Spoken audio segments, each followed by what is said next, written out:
بحبك يا لبنان يا وطني بحبك مش مالك بذنوبك بسهلك بحبك.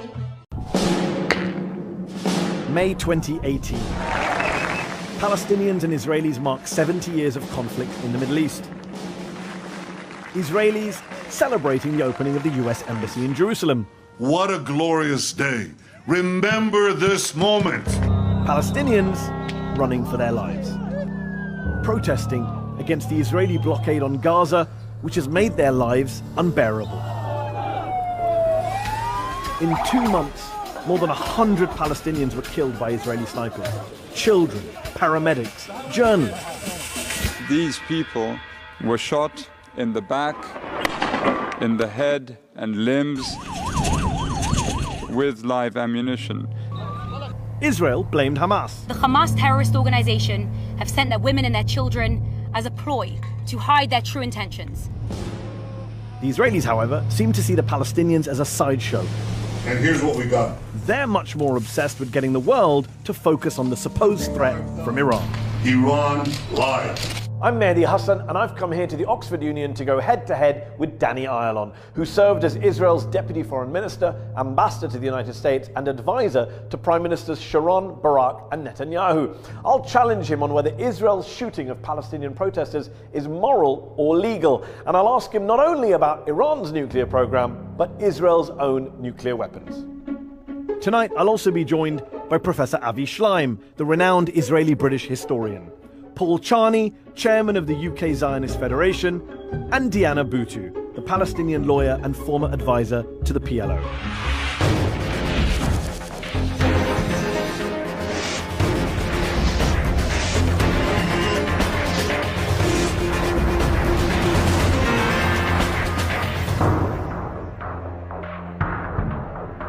Ladies and gentlemen, please welcome Danny Ayalon. Currently, he heads the Truth About Israel, a Zionist advocacy organization. Thank you for coming. And thank you very much. Danny Ayalon, on May 14th of this year, the Israeli government celebrated the 70th anniversary of your country's independence at the opening of the new US embassy in Jerusalem. I believe you were there as well at that event. While over in Gaza, on that same day, Israeli army snipers killed 62 Palestinians in cold blood, gunned them down in full view of the world's television cameras. How do you justify, can you justify, the killing of unarmed Palestinian protesters, journalists, paramedics, kids? Well, Mehdi, no one can justify killing innocent people, but I'm not sure this was the case. The 14th of May, you're right, 62 persons were killed. They were pushed by their leaders of the Hamas, who, by the way, want to destroy the state of Israel. They were using them as human shields, as some of them were behind them with bombs, incendiary, Molotov, and other things. By the way, the 62, Hamas itself confessed the second day that out of the 62, 50 were active Hamas members. All the rest, we call it in a way which I don't like, collateral damage. But we have to look at who is responsible for the death. And the responsible is only Hamas. Here's a question to you. 143 Palestinians at least, and the count keeps changing because Israelis keep killing more, have died since March the 30th, since the beginning of the so-called Great March of Return. 15,000 Palestinians, let's just be clear, 15,000 have been wounded. 4,000 of them, according to the United Nations, were shot with live ammunition. Are you telling the Oxford Union audience here, the audience at home, that those 15,000 people were all members of Hamas? Seriously. Mary, I can look at anyone here in their eyes and say, Israel is doing its level best not to kill anyone who is not involved. It's very important to know who is responsible here, because... Is it not the responsibility of the people pulling the trigger? That's normally how you hold people responsible for someone being killed. Well, how do you define pulling the trigger? If you have the Hamas people... A man with a gun aims at a child from 150 meters away and shoots him in the head. What about Palestinian terrorists who are hiding behind innocent people who are launching rockets? Well, it's a simple question. 15,000 wounded. How many of them were either members of Hamas / terrorists? I do not know. I know that from the 62 on the 14th of May, 50 were Hamas by their own admission. No, on the we others, don't know that because there hasn't been an investigation. The facts are... You got their Hamas membership forms from their bodies? What's the facts? The facts are that Hamas leadership, sometimes at gunpoint, are sending those poor Hamas, those poor Gazan people to the borders. Now, where's the evidence for that? They have in the borders? The UN doesn't say that. Human rights groups don't say that. Well, let's come back to the issue of the shootings here. Even if they were all members of Hamas, even if all 15,000 people are, you do realize that under international law and basic morality, you can't shoot people for being members of a group, no matter what group it is. You can only shoot them when they pose an imminent threat to you. Were 15,000 people posing an imminent threat to Israeli snipers? Yes, they were. Yes, they were. And I'll tell you how. I'll tell you how. First of all, not to the Israeli snipers, but certainly to the Israeli kids and babies and women and men who live in their own territory. Hamas is sending their people. It's not just demonstration. Countless Palestinians at the protests have been interviewed and they said we weren't sent by Hamas. Just go into the But they're all liars, are they? Just go into the blogs of Hamas, where they say the Jews are sons of pigs and sons of dogs. And you're now quoting them as a reliable source. That's my favorite. I've interviewed so many Israelis. You're the first to come here and say, my source is Hamas. Of course it is. In 10 years of doing this. Of course it is. Wow. Because all you have to do is to see what they say. Well, no, how about we look at some facts rather than your kind of dodgy blogs? Let me ask you this. What threat did Razan al-Najjar, 21-year-old volunteer paramedic, who was shot while wearing a white uniform in the chest 100 meters away from the fence, what threat did she pose to Israeli snipers? Wait a minute. This is something I really looked into. Okay. I'm glad someone did. Yes. She was having an incendiary bomb, and there is an investigation by the IDF, so she was a threat. But I have another question for you. Why was she going into you know why she was going? Zone? Because you're killing her people and she's a paramedic. No. Can you tell me how many Israelis were killed by Palestinian protesters since March the 30th? Simple question. I didn't check it, but you know Zero. Why? But you're the ones under threat. No. I want to ask, why is it that no Israeli was killed? Because the Israeli government, elected democratically, is defending them. Hamas people, not defending the people. Palestinians don't get a right to self-defense. No. They are sending them to die. They are sending them to die. It's a culture of death. Really, you keep saying they were sent to their death, as if Israelis have no agency. You were forced to pull the trigger. You just shot them because Hamas whispered in your ears to shoot them. You could choose not to kill people at a fence who are just damaging a fence, allegedly, as the UN, the EU, international lawyers have said. No other country shoots people in this way, in the back as they're running away. Mehdi, I'm sorry if I show some impatience, but it's not a human rights situation. It's an area in conflict. It's an armed conflict. I see. So in war zones, there's no human rights. You can do whatever you want. Well, is that what Israel's position is? There is laws of law. Shoot people in the back. Shoot nurses. Shoot kids. Listen. Shoot journalists. I'll ask you.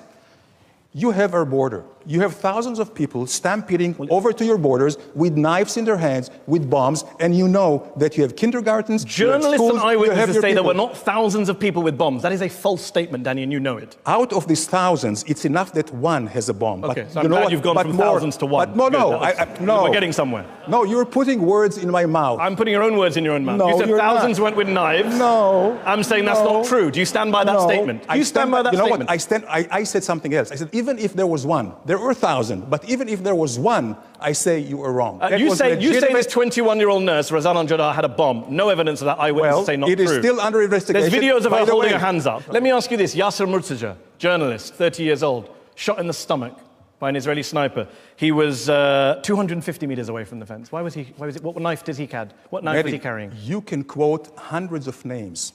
If you look at them individually, I feel bad for them and for their families, even if they were coming to harm us. I'm asking, how do you justify killing? Because they came with a harm intention. If they were Where's your proof of that? Yasser al-Murtaja was not Hamas, was a journalist. You shot him in the stomach. Your country shot him in the stomach.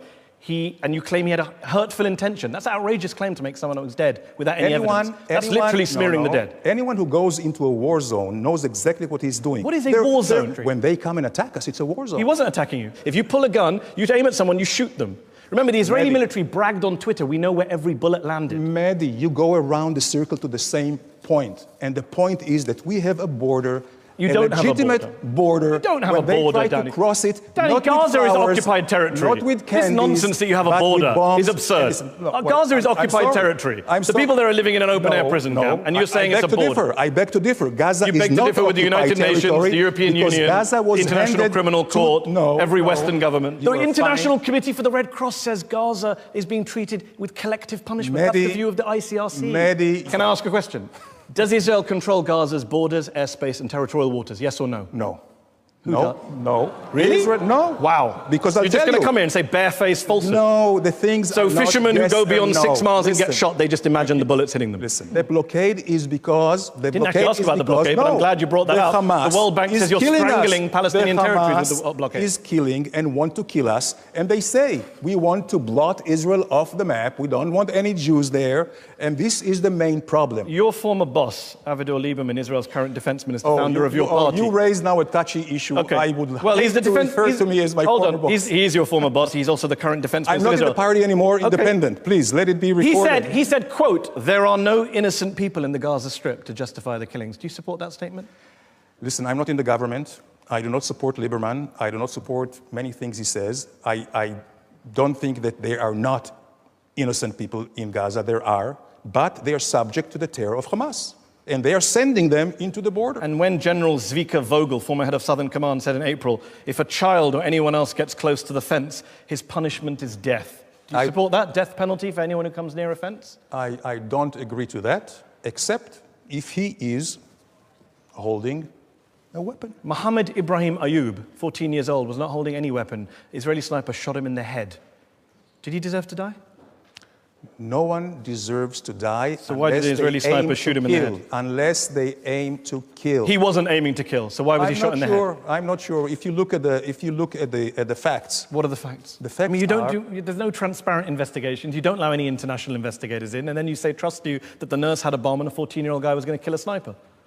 I do trust the Israeli military. I do trust the Israeli Supreme Court, which is very much trusted by all the world. Israel is transparent. Well, I'm sorry. That's not what human rights groups in Israel say. I may say things which may be inconvenient truth. They're also not true, but factually. I'm here to speak the truth. Let's go to our panel that we're talking to here in the Oxfordian. Diana Boutou is a Palestinian citizen of Israel, is a human rights lawyer, is a former advisor to the PLO. Would you concede that Hamas does have some responsibility for the way in which it runs Gaza, for the way in which it incites attacks against Israel, for some of the deaths in the Gaza Strip? Absolutely not. Every choice Israel has made, Israel's always had an opportunity to choose whether to kill these people who are protesting or not to kill them, and they have deliberately chosen to kill them. The idea that somehow we are all linked to Hamas, that somehow because people are linked to Hamas, that they are not human beings, is absolutely ridiculous. He knows very well that the only time that a soldier can shoot is if that soldier himself or herself is under imminent threat. There have been no Israeli soldiers killed or injured. It means that what Israel's doing is deliberately choosing to slaughter Palestinians. Before I bring back Danny to respond to that. Before I bring back Danny to respond to that. No way. No way. Paul Charney is here from the Zionist Federation of the UK, you served in the IDF. I did. When you see what's going on in Gaza, when you put yourself in those positions of those Israeli soldiers, do you say, you know what, they shouldn't have pulled the trigger on those kids, they weren't posing an imminent threat, 14-year-old boy's not a threat to me? Or do you say, actually, as Danny does, everyone could be a threat? So as an officer in the IDF, I held myself to the highest regard, and I hope that they held me to the highest regard. No one in the Israeli army has ever had an order to kill civilians. That's never happened. I've never been around to see it. I've never heard it happen. On the other side of it, when Hamas tell Israel that we are here to breach that border and come and kill civilians, we take them in Israel very seriously. That's the one thing you can trust with Hamas. Breaching a border of any country is an act of war. Do not ask Israel not to defend their civilians. Okay, let's put that point to Avi Schleim. Avi Schleim, prominent British-Israeli historian, former professor here at Oxford University. Avi Schleim, any other country would do what Israel does. Israel has a right to defend itself, is what we hear. I served in the IDF in the mid-1960s, and I served loyally and proudly because in my time, the IDF was true to its name. It was the Israel Defense Force. But after the June 1967 war, everything changed. Israel became a colonial power, and the IDF became the brutal police force of a brutal colonial power.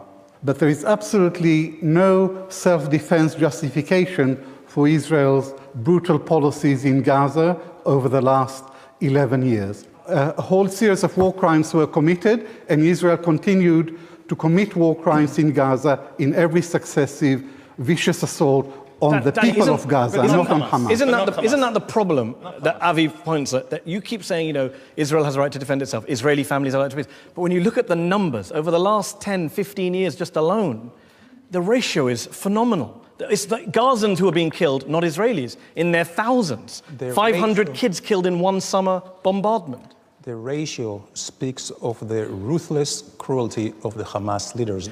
So you don't take responsibility for any death of any Palestinian civilian because ultimately it's all Hamas's fault, always. Yes, it is. That's a great get-out-of-jail-free card. Yes, it is. Yes, it is. I'm not saying that there are no accidents which are deplorable, but the responsibility squarely lies with Hamas. Danny, I want to ask you this. Israel prides itself on being a democracy, you say.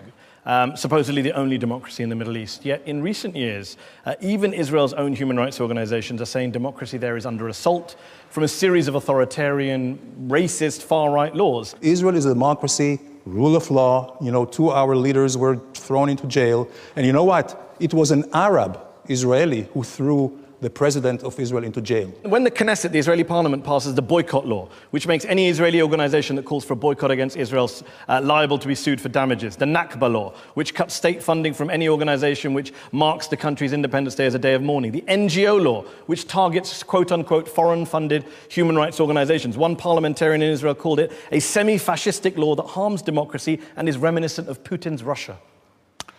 That's the Israeli politician speaking. Of course. Because in Israel, you can say anything and you cannot, no one attacks the Israeli government more than Israelis and Israeli newspapers. Israel is a democracy. Anybody can come and go, say and speaks what he wants. Reuven Rivlin, who's the president of Israel, not a liberal, conservative, very much, anti-Palestinian state. He says Israeli society is sick. It is our duty to treat this disease. You don't agree with him either. I don't agree with that, but I respect Why are all these people saying it? They all gone mad. Because they are concerned. They are entitled to their own views. So you're not concerned about these trends? No, and listen, they speak subjectively. It doesn't mean that this is the objective situation. It's not that Israel is perfect. No country is. Let me give you an example of something. Let me give you an example from your time in office. You were in government under Avigdor Lieberman. You were his deputy foreign minister. He was foreign minister. Yeah. He and you wanted to subject Israel's 1.5 million citizens of Palestinian citizens to an oath of loyalty to Israel as a Jewish state, a proposal so controversial, one minister at the time described it as borderline fascist. Do you know that every American, I don't know how it is here, pledge the loyalty of allegiance every day in school? Americans don't pledge allegiance to Christianity. They have a separation of church and state. We do not either. No, the proposal was you had to support Israel as a Jewish state. Of course, but Judaism is not only a religion. Oh, it's Judaism a nationality. That's even worse. So you'll be asking people to pledge allegiance to a religion and a race they're not part of. And you're comparing that to the US oath of allegiance. Is a way of life, is a culture, is a whole civilization, if you will. So there's nothing wrong. So you supported that policy, which was eventually watered down because it was so controversial. The country that clothes you and protects you and give you jobs and give you money, including told the Arab Israelis. Okay, Diana Boutou, you are a Palestinian citizen of Israel. Do you recognize the very rosy picture being painted by Danny Ayalon? Absolutely not. Look, one thing that he's conveniently overlooking is that Israel describes itself as being a Jewish state, which by its very definition excludes me. And the state is founded on this concept of Jewish privilege, which means that when the Supreme Court, this court that he lauds so much, has faced the question of whether Israel's a Jewish state or a democracy, it has always chosen Jewish state, which means that Jewish privilege exists. And we see this through everything from the 60 laws that directly discriminate against Palestinian citizens of Israel to the way that people such as Ayalon and others deal with Palestinians, for everything from calling for our heads to be chopped off, for us to be drowned, for oaths of loyalty. What they fail to recognize is that we didn't come to Israel. We didn't immigrate to Israel. Israel came to us. Avi Shlaim, many would say you're on the left of the political spectrum. When you look at Israeli society today, do you worry about the trends? Do you share President Rivlin's view that this is a quote-unquote sick society that needs some kind of treatment? I'm very troubled about the trend in Israeli society. Israel, within its original borders, is a democracy. It's a flawed democracy, but so are all other democracies. But if you look at Israel and the West Bank and Gaza, Israel most emphatically, most decisively is not a democracy. It's an ethnocracy. It's a system in which one ethnic group dominates the others. And there is another word for ethnocracy, and that is apartheid. And this is what Israel is. Paul Charney, I will come back to you.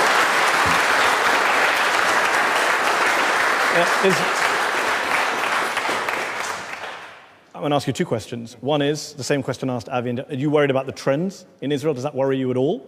And secondly, do you want to respond to Avi's claim about Israel being an ethnocracy and an apartheid state? Every democracy around the world has its own unique features. The Israeli democracy and the Israeli nation was built and established because of what happened partially because of what happened in the Holocaust, and therefore a Jewish majority must remain for safety and for security, because we've seen what happens when you rely on the rest of the world for your safety. Number two, anyone else who lives as an Israeli has absolute equal rights. Every Israeli Arab has the same rights of university, of hospitals, of Supreme Court in law. Diana's shaking her head. She's saying no. The Knesset has time and again been asked the simple question, is Israel a state that's founded on equality, or is there no equality? And time and again, it will not allow a simple law that calls for equality. And the fundamental problem is that they do not recognize my right to exist. There Listen, you go. have you ever been arrested by Israeli police? Have you ever been beaten by Israeli police? Have you been ever... Actually, I have. Tell me about it. Probably I still not the best question to ask the Palestinians. Yes. I really feel... You can check the bruises. She's all bruised up, right? Let's just be clear. First, you're saying that if you haven't been beaten by the Israeli police, you're an equal member of society. And then when someone says they have been beaten by Israeli police, you say, where are the bruises? No, listen. I'm asking to clarify. She went to school. Was she denied education? Was she denied social So that's your definition. What is your definition? Hold on. She is Israeli, just like me. Black Americans during the Jim Crow era could go to school. It doesn't mean that there wasn't massive segregation and discrimination against Black Americans. But there's no... It's a weird criteria. No, but Jews and Arabs can go to school together, and they do go to school together. There were protests on TV just a few weeks ago. Israelis were saying they didn't want to sell a house in their town to a Palestinian family. And how many Arabs? That's fine. Did you say that's fine? Listen. Did you say that's fine to Israeli people protesting against the sale of a house in their town? Are you okay with that? They can protest, which is good. Are you saying it's good, your words, for people to protest against the sale of a house to a Palestinian family to keep the town Jewish only? Because that's what I just said happened, and you said fine, and then you said good. Are you okay with that? Listen, you have people here and there who I do not believe that they are right. But so you would condemn those protests. So would you condemn those protests? Because a moment ago you said it's good that they're protesting. Because it's a democratic society. But it's a racist protest. You don't have to be okay with the protest. You can protest whatever you want. But you condemn those protests. It's called freedom of expression and speech. And I'm asking you to give us some free speech. Do you condemn those protests? I condemn anything which is biased against race, religion, gender. Do you condemn those protests, Danny? Do you condemn as such, or what they represent? Whatever you like, Danny. Just do something. Give me an answer. I condemn any racism. Okay. General statement. You won't condemn those protests, though. I would condemn them. Oh, wow. Okay, we got that. Another one, since you're in a mood of condemnation. Benjamin Netanyahu, you say you don't speak for the government. In 2015, he said during the election campaign, the right-wing government is in danger. Arab voters are coming out in droves to the polls. Surely that was an example of unashamed, naked racism towards a fifth of the population from the Prime Minister of the country. I would not use this. I would not do that. But you have to understand something else. In democracy, right? In democracy, you do everything you can do in order to win the elections. That's not what I asked. And I mean, racist parties do racist things to win elections. I'm asking you, do you agree it's racist? It's wrong, but not racist. We're going to take a break. It's going to continue in part two. We're going to be talking about the Iran deal and Israel's position on Iran and nuclear weapons. We'll be hearing from our very patient audience here in the Oxford Union. Do join us after the break.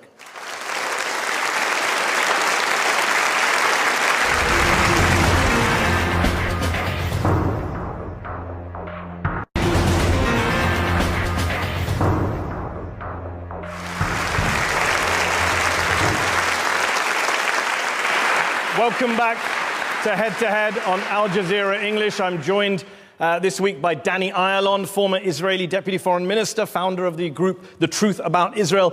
Danny, you have lobbied extensively against the 2015 Iran nuclear deal, the JCPOA. You think it's a bad deal, and like Prime Minister Netanyahu, you welcomed President Trump's decision to pull the United States out of that deal, to violate it. So to be clear, you don't agree that the deal, with all its faults, is working and is putting off the realization of the Iranian nuclear vision by 10 to 15 years? No, if you look for the last 2.5 years since the deal was signed in Vienna, you see the aggression of Iran not only has multiplied by 10 times. Iran, since signing the deal, has become much more aggressive, has not stopped testing ballistic missiles, and you do ballistic missiles only to put a warhead, which is nuclear, nothing else. And the deal itself is not actually neutralizing the capabilities of Iran. It just supposedly suspends it. And so people who say the Iran deal has neutralized a major threat to the world, they're wrong. Absolutely. That's the former head of Shin Bet, Israeli intelligence, Carmi Gillen. You're right. Maybe they were just... And the quote I said earlier about, with all its faults, it's working, it's putting off realization of the Iranian nuclear vision. Do you know who said that? Probably. The head of Israel's military, General Gadi Eisenkot. So what do you know that the head of Israel's military and the former head of its spy service don't know? And guess what? The head of Israeli military. He's still there working with everybody because we have pluralism of ideas. Okay, but the substance, what about what he said? The substance is that there is a sunset clause where they can now in 7.5 years become a nuclear country. The substance is that there is no verification which is robust, and many sites are precluded because they are declared military sites. The head of the IAEA, the UN body tasked with investigating nuclear programs around the world, says, quote, Iran is subject to the world's most robust nuclear verification regime under the JCPOA, which is a significant gain. As of today, the IAEA can confirm that the nuclear-related commitments are being implemented by Iran. That was him in May. So who should we trust, the head of the IAEA or you? Trust the facts. Trust the facts and straight logic, common logic. I believe that the IAEA are not lying. They do not find anything. But why aren't they finding anything? Because they have 24 days in advance to let them know they're coming. And there are many, many areas which are designed military areas where they have no entry to. Now we know that the Iran has lied and has cheated time and again. As a member, wait a minute, as a signatory to NPT, Non-Proliferation Treaty, they have broken all the rules, all international commitments. What I don't understand is if it's common sense, as you say, why is it that the head of Israel's military, the former head of Shin Bet, the former head of Mossad, your spy agency, the former head of Israeli military intelligence, the former head of Israel's Atomic Energy Commission, the chair of Israel's space agencies, your country's top military, defense, intelligence, nuclear experts are saying the deal's a good deal, it protects Israel, it protects the region, it protects the world. Well, why should we ignore all of them and trust you, Benjamin Netanyahu and Donald Trump? They do not say it's a good deal. He said it's the situation may be better than before. And I say it's not better than before. It may put Iran on hold, but we are not certain. And yet the world's non-proliferation experts in open letters, the top nuclear scientists in the world, the EU, the UN, the IAEA, they all say it's working. I know international diplomacy.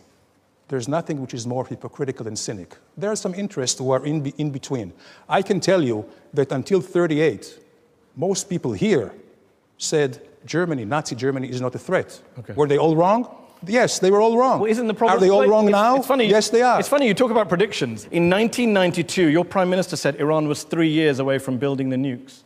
That was 26 years ago. In 1995, he said Iran was 3 to 5 years away from building nukes. In 2009, he said they were 1 to 2 years away from building nukes. The boy who cried wolf had a better record with wolves than Netanyahu has with Iran's nuclear program. Why do you think you have any credibility to the Israelis when you come and talk about Iran's nuclear program? You've been wrong for 26 years. We're not wrong. Some things had happened in between. There were some who prevented Iran to rush for it. And there were some... Come on, Dan. There were some... Every 2 to 3 years, Netanyahu issued a warning and suddenly something happened to make his warning just inaccurate. Well, I can tell you You've been that scaremongering the for Iranians years. themselves say that the international community is sabotaging their program. So things have happened. That's it. Okay, let me ask you this question. Sabotaging their program. How many nuclear weapons does Iran have as of today? Right now, I hope none. Okay, how many does Israel have? No idea. No idea? You were in the government. They don't tell you that stuff. No idea. Who do they tell? No idea. I'm telling you, I never discussed it. But it's irrelevant. It's between, you never discussed Israel's nuclear weapons. You can say that hand on heart, you've never discussed Israel's nuclear. You're expecting us to believe that the Deputy Foreign Minister of Israel never discussed Israel's nuclear deterrent. Seriously, Dan? No. So let me tell you, no? It's not all slogans and sound bites, Mehdi. Tell yourself. I did not discuss Israel nuclear weapons. I did discuss Israel nuclear policy. There is a big difference. Okay. Okay? Okay. So now we've got past that semantic evasion. No, you have to... How many nuclear weapons does Israel have? Because know. experts say it's anywhere between 80 and 400. So what? So what? Yeah, so what? Has Israel ever threatened... Do you recognize the hypocrisy of Israel having a secret illicit nuclear weapons program that it won't open up its doors to and won't talk about, and then lecturing everyone else in the region about nuclear weapons? Absolutely not. You know why? You talked about hypocrisy. I tell you.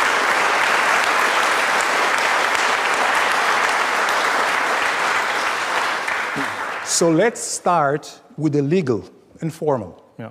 Israel has never been a member, a signatory of the NPT, so we are not breaking any rules. Iran was, Iraq was, Syria is, and they all try to cheat. Number one. Never recognized the laws in the first place. No. Okay, Secondly, get out. Israel is the only country in the world who has been, right, threatened to just erase them. There is only one Jewish state in the world. Less than 1/3 of 1% of the entire Middle East. There are 22 Arab countries, 57. What do you want from us? And they're all trying to gang up on us. It's not like you're just minding your own business, this kind of Norway in the Middle East with nuclear weapons. Has Israel ever threatened to erase and attack any country? I think you'll find plenty of pretty genocidal statements from Israeli leaders. Show it to me. Shimon Peres said in response to Mahmoud Ahmadinejad that we could wipe Iran from that. Iran has every day threatening to erase Israel. I'm not talking about Iran. I'm asking about Israel's nuclear Saddam program. Hussein said he would burn the entire country of Israel. Okay. Assad, Hamas. Okay. You know what? Even members of Israeli Knesset, it's very clear. Arab countries. Danny, I'll ask again. We've gone off on a lovely diversion, which you're the master of. How many nuclear weapons does Israel have? I don't know. By the way, another diversion, which I have to say. No. I have to You can't pre-announce your diversions. Let me ask again. If an Iranian guest came on my show and I asked him about Iran's nuclear program, he said, I don't know, I'm not going to talk about it. Would you be okay with that? You'd be outraged. Of course and I yet would you be. sit here as a former minister of the Israeli government saying, I don't know, never talked about nukes with anyone. Because there was like 16 United Nations Security Council resolutions against Iran. And there is against Israel. And there is against Israel as well. About your nuclear issues? program? No. Yes, there is. UN Resolution 487. Let me read it to you. The UN Security Council in 1981 says, calls upon Israel urgently to place its nuclear facilities under the safeguards of the IAEA. Why haven't you done that? Because I'll tell you all why. Because we want to live and survive. This is the only reason. Okay. Live and survive. But you are defying a UN Security Council resolution on your secret nuclear weapons program. Live and survive. That's it. Okay. Avi Schleim, when Danny talks about the threat from Iran, do you recognize that language? How big a threat, in your view, is Iran to Israel today? Iran is not an existential threat to Israel, but it is a strategic threat. Now, let's compare the records of these two countries. Iran has never attacked a neighbor. Israel has repeatedly attacked its neighbors. Iran signed the Non-Proliferation Treaty. Israel has refused to sign. Iran submits to inspection by the International Nuclear Energy Agency. Israel refuses to submit. Iran has no nuclear weapons. Israel has between 75 and 400 nuclear weapons. So Israel poses an existential threat to Iran. Now, okay. Okay, briefly, and then I have one more point to make. For the last 40 years, Israel has conducted a systematic campaign of disinformation about Iran. Why the lies? Why the double standards? Why the hypocrisy? Professor Schleim, can you say this in a straight face? I cannot believe it. If you look into details, Israel, right, has been in existential threat ever since its re-establishment, and it was re-established in 1948. And as an historian, I'm sure you will agree, Israel only out of self-defense is defending itself, and Israel has never, ever threatened another country. Israel has attacked its neighbors, not in self-defense. One example, the first one, is the Suez War of 1956. It wasn't a war of self-defense, it was a colonial conspiracy to attack Egypt. Lebanon, 1982, was most emphatically not a war of self-defense, it was an Israeli invasion of Lebanon. Paul, let me ask you this question. Yes. You're not a member of the Israeli government, you've never been a member of the Israeli government. Can I ask you for a straight answer? How many nuclear weapons does Israel have? I don't know. Would you asking me an answer? How many do you think? How many do you think from what you... You know what, I tell you what, I'm listening to the conversation with all due respect. We cannot rely, Israel cannot rely on Europe and the Western world to defend its own policies. Israel had huge disagreements in its own government whether to take out the Iraqi nuclear core in 1982, and it took it out, and it was condemned at the time. And Israel had the same dispute late 1998 when it took out the Syrian nuclear core, and it was condemned by Europe. And guess what? Later, the condemnation fizzled away. We are in the same positions we were then as we are with Iran. Do you think Israel should have nuclear weapons? Do you support Israel? Every weapon it can possibly defensive weapon, like the Iron Dome, Israel should have 100 Iron Domes, which it has to defend. Israel should have every defensive weapon. Do you think Israel should have nuclear weapons? Absolutely. Do you think Israel should have nuclear weapons? Defensive weapon, Israel should absolutely have nuclear weapons. Iran, as an offensive weapon, should not have nuclear weapons. Let's go to Diana's been waiting very patiently.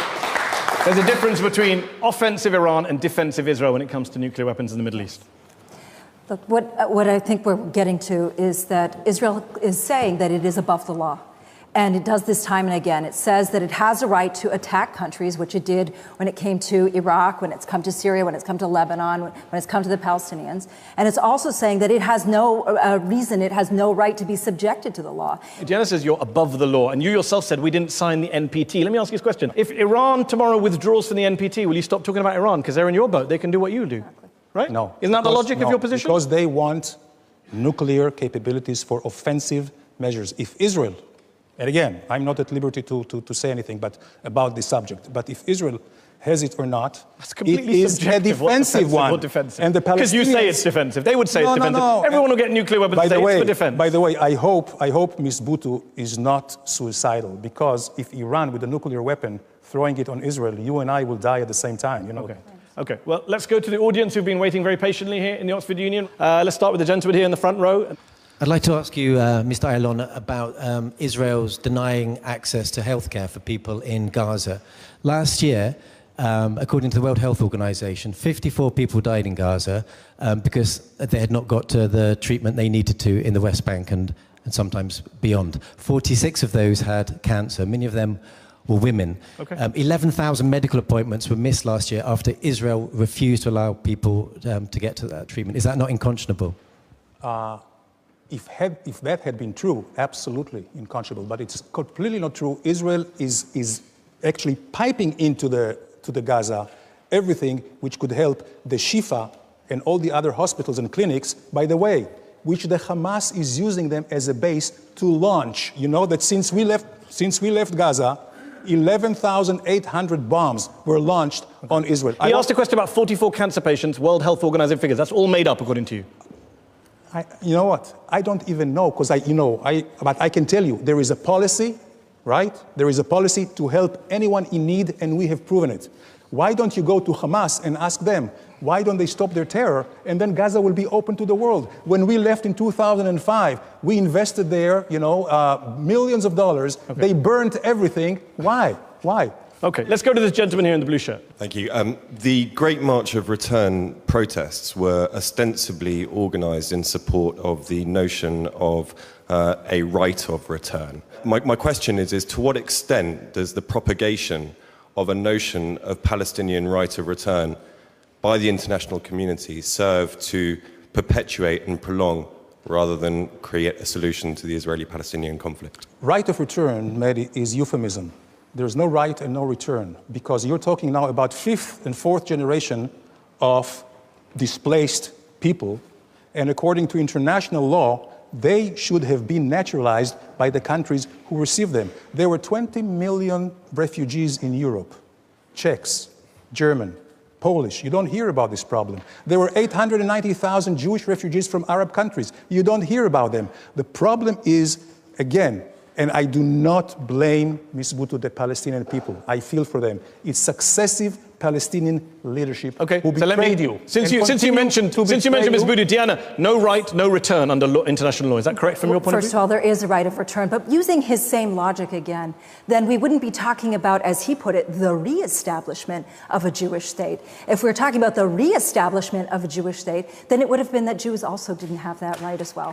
So you can't have it that one group of people has a right and Palestinians have no right. We absolutely have a right of return, and that is enshrined in international law. I need to go. This is our land, and we re-establish. This is your land based on 2,000 years. She's saying, why can't 4 or 5 generations if you can go back 20 generations? Let's go to this lady here in the front row. I'm a Palestinian journalist from Gaza, and Israel has time and again said, and the Israeli army actually claimed, to be measured and surgical in the way that they engage with the Palestinian protesters and whoever is present near the Gaza fence. And then now I hear, and it's very concerning to me, that the killing of my friend actually and colleague Yasser Mortaja in Gaza was because he was there with an intent to harm. The Israeli army has always cleared itself of any wrongdoing. Isn't it time for an independent investigation? What is Israel afraid of? How is it surgical to kill journalists in press vests and paramedics in white coats and children and peaceful protesters and then not have independent investigators or allow them to investigate? Right. Well, Israel has nothing to be afraid of.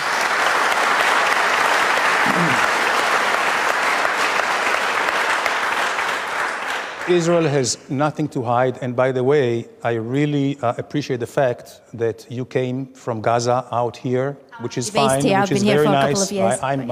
I would wish more Gazans would be able to come out. So why not lift your blockade? You need a different... You could lift the blockade tomorrow. No. Danny, you're patronizing people here. You need a different leadership in Gaza. That's what you need.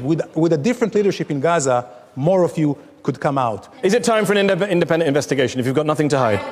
No, because no country, no democratic country is willing to infringe upon its sovereignty. Show me when England, the United States, France, or any other country, democratic country, allowed an independent None of those countries are currently illegally occupying other people's land, by the way, just for the factual record. Let's go back to the back there on the window. Yes, you waving. Can we get a mic there? Hi. How do you justify or do you support Palestinians being forcibly removed from their homes and thrown out to make way for Israeli settlers? Fair question.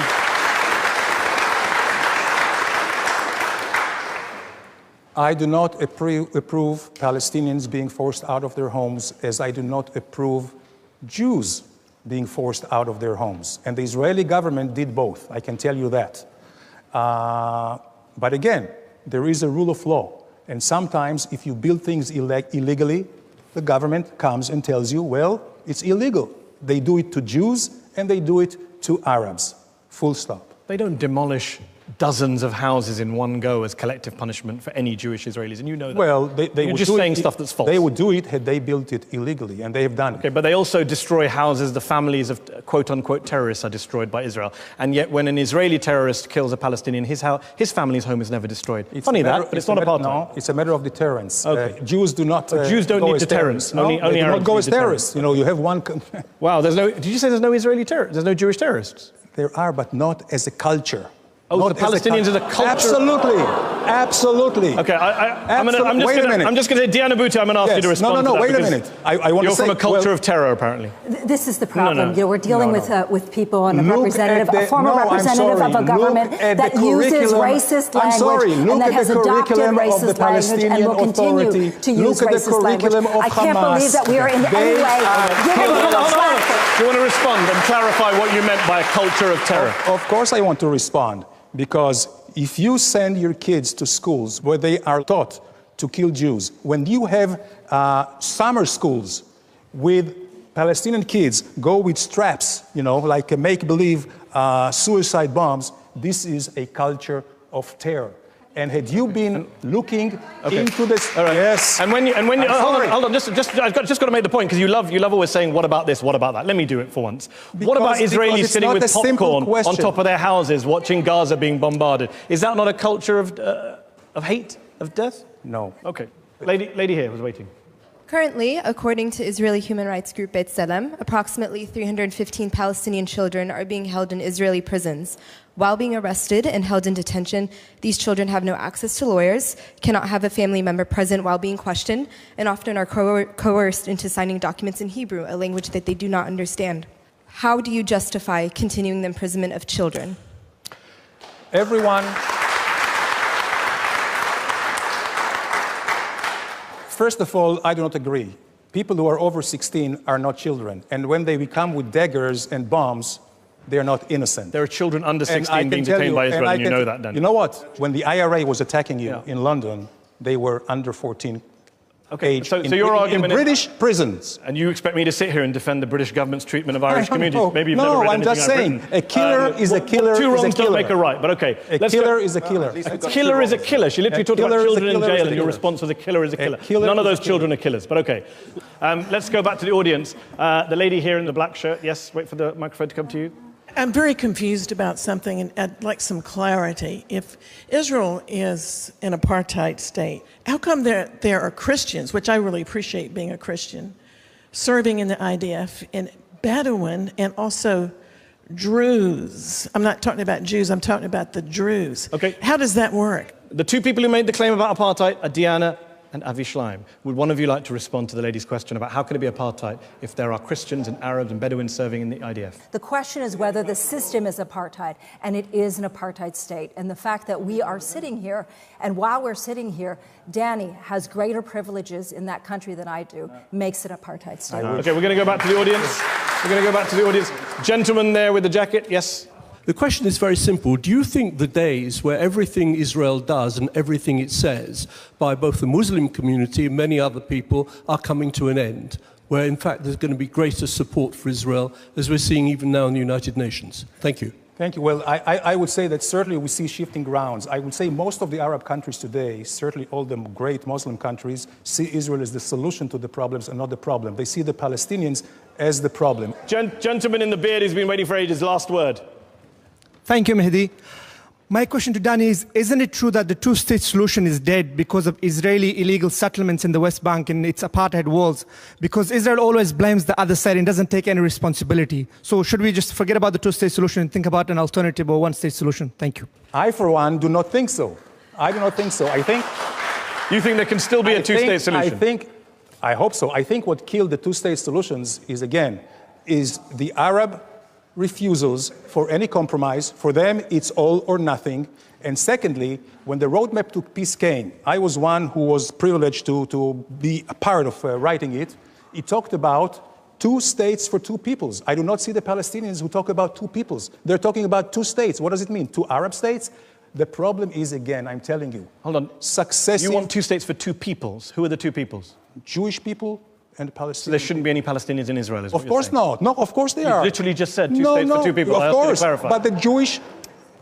Israel Who is Israel for, Danny? Israel is for its citizens. Mostly are Jews because it's a Jewish state. You're the one who said you wanted 2 states for 2 peoples. I was just clarifying. Of course. Palestinians and Israelis. Palestinians before you said and Jews. Now you switched to Israelis. No, Good Jews.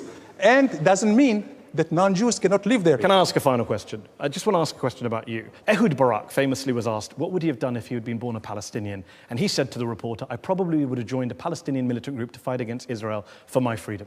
Right? That's what Barak said. A moment of honesty from Israel's most decorated soldier. I just wonder sometimes, do enough Israelis put themselves in the shoes of Palestinians living in Gaza and try and understand why it is that they're protesting or they're frustrated or they're violent? Or is it all just, do you really just say Hamas, Hamas, Hamas, Hamas and not try and think about what they're going through? The short answer is yes. I can definitely do that. And you know what I would do? I would do my best to get rid of Hamas leaders and terrorists. Okay. On that Hamas note, Danny, we're going to have to leave it there. Wrap the show up. Thanks to our audience here in the Oxford Union. Thanks to our panel here in the Oxford Union. And thanks to Danny Ayalon for joining us. Head to Head will be back next week. بحبك يا لبنان يا وطني بحبك بشمالك بجنوبك بسهلك بحبك